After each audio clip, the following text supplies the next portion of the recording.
السلام علیکم۔ بسم اللہ الرحمن الرحیم، الحمدللہ رب العالمین الرحمن الرحیم۔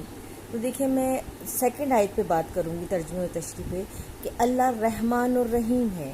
تو ہم دیکھیں کہ کیا اگر اس نے ہمیں کچھ ایسا سامان دیا ہے جو ہمیں بہت پسند آ رہا ہے، تو کیا یہ رحم ہے؟ گاڑی ہے، گھر ہے، اولاد ہے، بے شک یہ بھی رحم ہے۔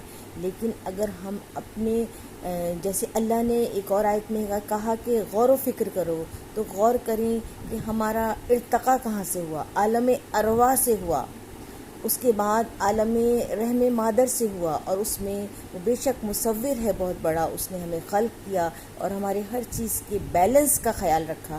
آنکھ دی تو اس میں روشنی بیلنس ہے دونوں آنکھوں میں، اور پھر ناک دی تو اس کی سانس کی نالیاں، ہڈیاں دیں تو ان میں طاقت، کھال دی تو اس کی خوبصورتی، اور سب چیزوں کا بیلنس